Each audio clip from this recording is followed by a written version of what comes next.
Hello and welcome to week 6 training video. Before we get started on the actual videos today, I just need to go over something for the playoffs. So this year we're going to have a crew of 7 mechanics test. It will be required for all GHSA playoff officials. So if you're going to work in the playoffs, whether it be association crew or a district crew, you have to take this test. You must score 80% or higher. It's going to be available in the same website as the Part 2 exam was taken. So you can go in, you're going to sign in and everything, just like you normally would if you're taking the test for the season. Time frame, however, for this test is a lot smaller. It's going to go live midnight Monday, October 1st, and go down 11:59 p.m. on October 3rd. So you only have 3 days to do it. I know it's another test. We're sorry, but it's only 25 questions. Most of these questions are true false, and they're verbatim from the Crew of 7 Mechanics manual. So if you got the manual that you got for free, if you attended camp, everything is verbatim from that. I took the test the other day, and I purposely looked up every single question, and it only took me about 15 to 20 minutes. So it's a little extra effort for the playoffs, but it's something we can at least do for the players, the coaches, and all involved. They deserve some effort from us more than what we normally do in the regular season to get this stuff right in the playoffs. All right, moving on to this week's plays. So we had a fight, pretty big one. So let's look at some of the mechanics for this. We don't get many all-out brawls, so when they happen, it can be a little overwhelming for us since it's something we're not really used to seeing.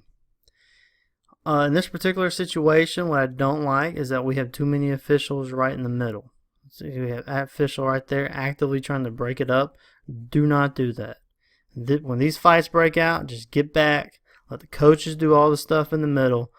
Like right here, please do not put hands on any players whatsoever. Let's get these, just let the coaches and the players do what they're going to do, and they'll step back and start writing down numbers.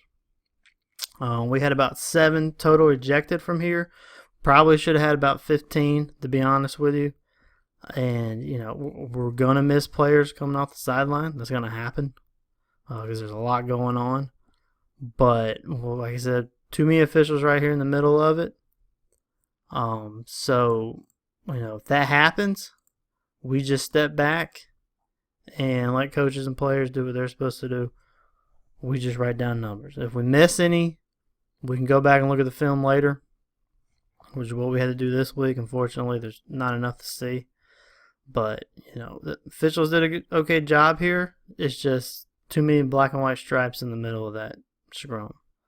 So, just step back, write down numbers. Do not try to break anyone up.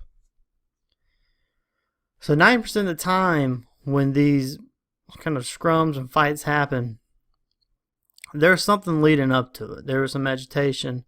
This stuff kind of takes some time to seethe. So what we got here is kind of a belly-to-belly suplex here, then the slam to the ground. This actual, the tackle in itself kind of lifting them up, that's not in and of itself unnecessary. The slam, though, that's probably unnecessary, and that's probably a little bit too much.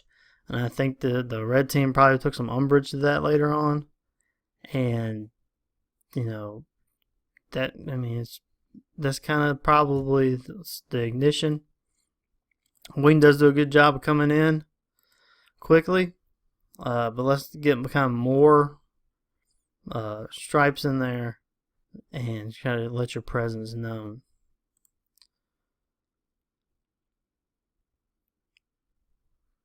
Here at the end of this play, you're going to have a player coming from 20 yards away and just kind of come in and, and he really, think about this, he really doesn't even try to do anything. He's just coming in, trying to take a shot at this white player in the white jersey right there. That's all he's trying to do. And umpire right there, try to take a step back so you can really kind of see everything going on here. Deeps, if you're the deep official over here, you see a player running in like that, you need to have some radar too. This was late. Should have been a flag. Well, I think we did flag it. I think there's 2 UNSs on this. So there's a second play that probably, rose some tensions in here.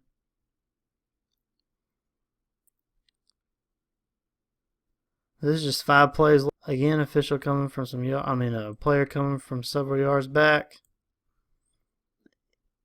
to kind of add to the pile, if you will. He hits that player right in the back. Probably should have had a flag on this as well, especially having already had what we've had previous couple of plays. Any kind of extra stuff like this, if you already have 10s highs, just go ahead and flag it. Well, we gotta cut some of this stuff out.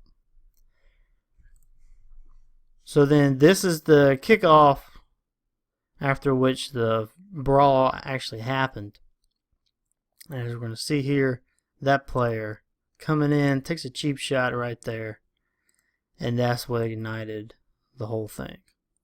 So probably should have foul right there too. I think we should have, especially considering everything that just happened.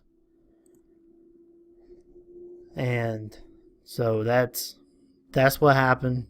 We gotta. This has happened in the second quarter. That's when the brawl happened. So it did not take this long to fester. And we got to be a little more alert, a little more aware of what's going on in our game so we can prevent stuff like this happening. So let's discuss some horse collar for a minute. So this horse collar in and of itself, this is a good flag. I like the flag for horse collar. I mean, you could be technical and try and talk yourself out of this foul, but I think the right thing to do is just flag it. He grabs him in the back, pulls him down to the side, changes his momentum, and you see some knee buckling there. He falls forward a little bit, which kind of, throws us off a little bit, but I think this was the right flag for horse collar. It's when in doubt, safety, throw it. But you could try to talk yourself out of it and get technical, but I think we just need to flag something like that. Juxtapose that with this, which is a good no foul for horse collar, because you don't have the drastic change of direction. Here he just kind of falls backward. You don't have the knee buckle. You don't have that drastic change of momentum. He just kind of falls backward in and of itself, as opposed to the other one where he was yanked to the side.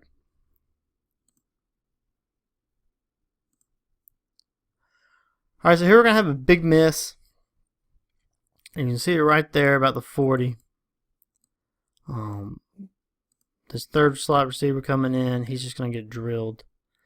It's not a DPI because you don't have a ball in the air. Could go illegal use of the hands. I like a blindside block here. Again, I know it's a defense, but it doesn't matter. You have all 3 criteria of a blindside block. Doesn't see the hit approaching. No open hands. And it's forceful contact. It's right in front of the wing. You cannot use crew of 6 as an excuse right here because the wing has no other key. That's in his zone of coverage. Should have had a blindside block. At the very least, illegal use of the hands. But that's a big miss and kind of stuff we need to cut out of the game.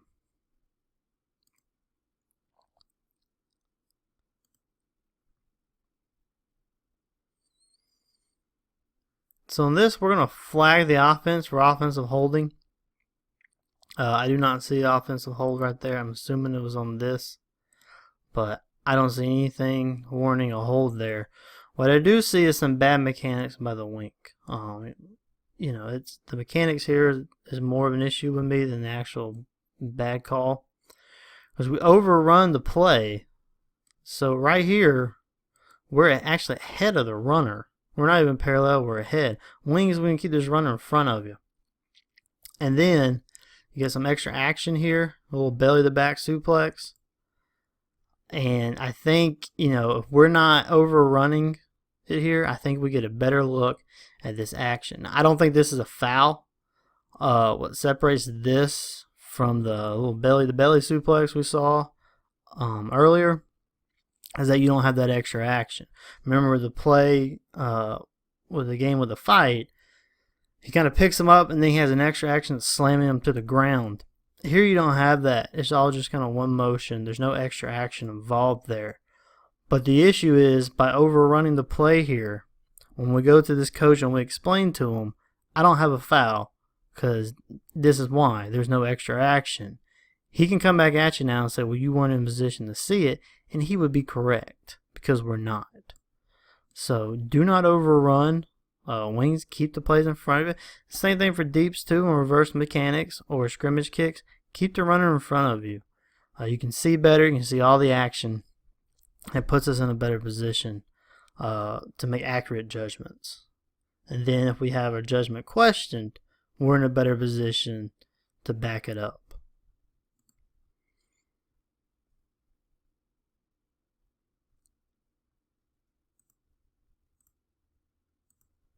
Alright, we're going to look at some chop blocks now. We have 4 of them. It's better to see it here from the end zone view. We're going to be looking right here, this right guard and tackle.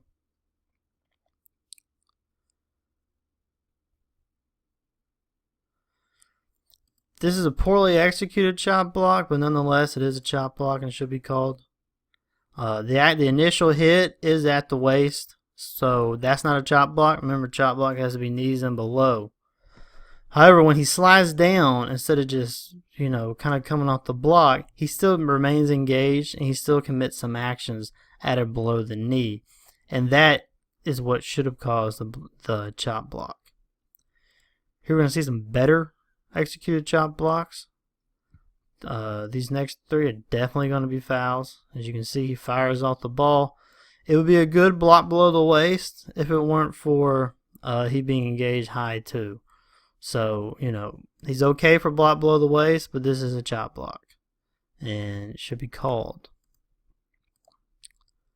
Here's another one. Again, look on the right side of your screen. Fire off the ball would be a good block below the waist. But since he's also engaged high, now we also have a chop block. Remember, free blocking zone does not pertain to chop blocks. Chop blocks are illegal no matter what. This one we're going to look on the left side. Same thing.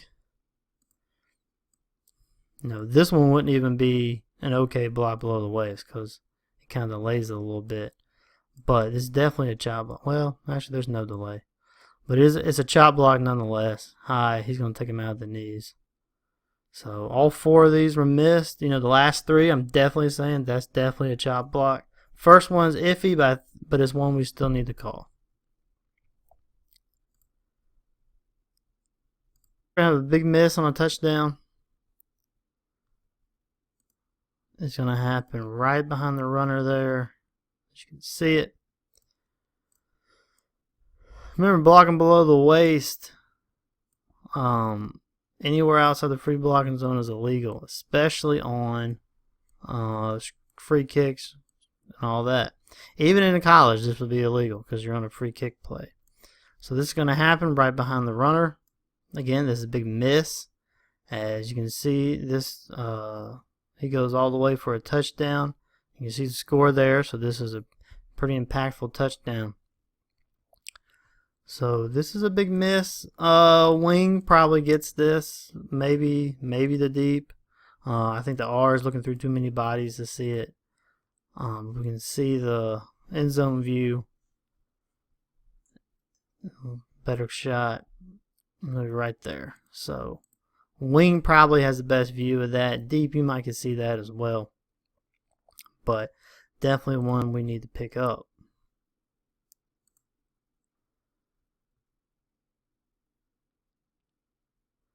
Alright, same game. This is another big miss. This one was more in relation to the application of the rule. First, let's look at everything leading up to that. So we're going to have another one of those quick changes for a punt. You see, no lineman has their hand on the ground. Center does not have the hand on the ball. So we're good there. So let's look at these receivers. We don't want them doing anything that simulates a snap. You can see what I don't like the quick movement. I think if the receivers on the line, that their movement needs to be a little more deliberate if they're coming off. But you have no reaction from the defense, so there's nothing to go on there. So defense is a little slow getting the player off. We throw the flag, let the play go. It's correct. Everything's correct up to this point. This is a live ball foul for illegal substitution. The problem is going to come in the penalty announcement and enforcement. See if I can turn the volume up so you guys can hear the announcement.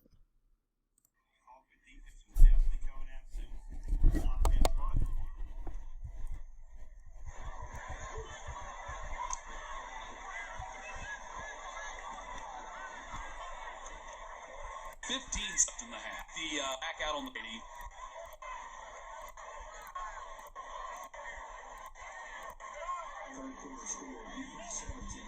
Still waiting on a 6-3. Here we go. Substitution infraction on the defense. That'll be tacked on. First down. Wow, how about that? All right, so the problem there is the tack on. We're right for illegal substitution. However, this is not a tack on foul. This is previous spot foul. Should have been enforced from the previous spot. Everything was good up until that point. We got the right call. We had a properly executed quick change on a punt. Everything was right up until that. But that's a big miss. All right, so because if we go back and look, now we tack it on when really we should go in previous spot, and now the goal team is they'd be looking at 4th and 5, which could change everything. Maybe they would have re-kicked, maybe they wouldn't have.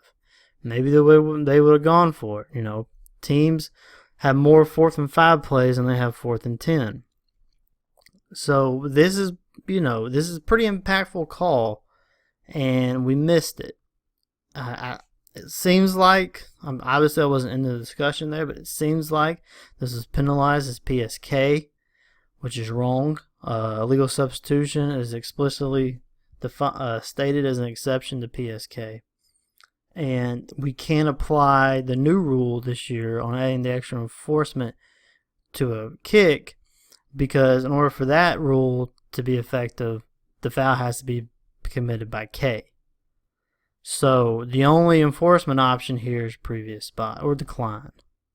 But that wasn't what was announced. What was announced was the tack on, which is incorrect. We can excuse judgment calls, but we have to apply rules correctly. All right, so let's look at some mechanics by the deeps here. Remember, our mechanics call for the field judge to be 5 yards behind and 9 yards wide of the deepest receiver. Unless we're kicking from the 40 or inside the 40, then we set up on the goal line. We're just outside the 40 here. We do have a receiver on the 10. So some people like to set up on the goal line, receivers on the 10. I would still like you to be 5 yards behind. But having said that, if you're outside the 40, receivers on the 10, if he comes back in any way, especially right here, then we want to move toward the goal line.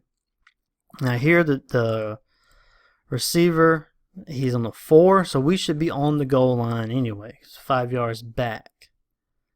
Here we're parallel with him. We do not want to be parallel with the receiver. And now we're going to have, is this a muff? Is it catch and receive? Whatever we have here. But the biggest issue is we're going to have a scrum at the goal line, and we are not at the goal line to see what happened. With the field judge, he's picking something up off the ground. Maybe he dropped a beanbag erroneously. That's fine. Just leave the beanbag. We can come back and correct that later. The main thing here is now we have to have eyes on what's going on here. Side judge, he needs to be on the goal line as well. He can't help much from where he is at all. So we're going to have a scrum on the goal line, and we're not properly set up there. We look at the end zone view, maybe see a better picture of what happened from the aerial shot. We'll talk about this hit right here in a second. So I can't judge if anything whether or not we had a muff or a catch and fumble, but we definitely have action right there near the goal line, and we're not there. So let's go back and look at this hit. I have this as clean. I think he uses his hands. To me, that's open hands. It looks like he's about to hit him with the shoulder, and then changes his mind at the last second. That's, to me, I'll take that as open hands. That's just a good shove. So that's open hands. Does not meet all three criteria. It meets two of them. Well, not even two. It doesn't see it coming, but that's open hands. So we'll let that one go.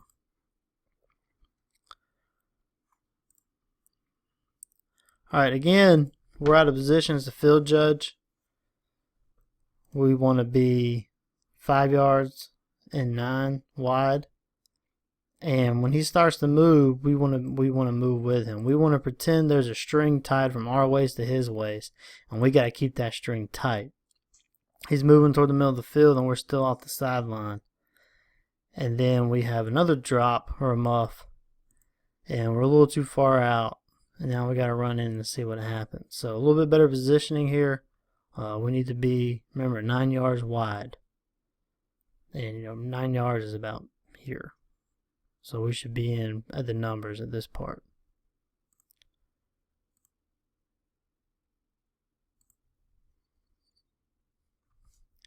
So here we're going to have invalid fair catch at the least. If a receiver's doing any kind of fair catch, any kind of movement with that hand, let's go ahead and, especially at the last minute, it looks like he kind of throws his hand up at the last minute. I would even say this hand movement prior, it's an invalid fair catch. It's not illegal. What the huddle nuts say. This is an invalid fair catch. And again, we are out of position as a field judge. Field judge, we should be about right here looking in on this. We're too far back here too. Side judge need to be 5 yards. So this is an invalid fair catch. We need to kill this. Just kill it immediately when he receives it, when he completes the process of the catch. And instead we give him an extra 10 yards. And you can see, the white team let up because they thought it was fair catch. So we need to kill this because this is a big cluster. And this is after that fight. So, tension is probably still kind of high. We don't want to leave a receiver in a precarious situation there. Alright, again, we're going to have a misapplication of a rule. We have a runner's helmet comes off. Alright, if a runner helmet comes off, we kill it immediately, right? Now, we do have legal participation foul in the rule book. If player's helmet comes off and continues to participate, it's the legal participation. But don't think that applies here because you can see we're late to kill this or slow to kill it. If he runs off like this, especially if everyone's kind of confused, don't throw that in legal participation. So you look at the next play. See, we started 15 yards back. So they deem it illegal participation. But that's not correct. The runner, unless he's just being deliberate and running after the catch, running after his helmet comes off, don't penalize him for legal participation. Just kill the play immediately. And it's we go from there. Alright, that's it for this week. Remember, be on the lookout for that mechanics test. And have a good game this week. And good luck to everyone and stay safe.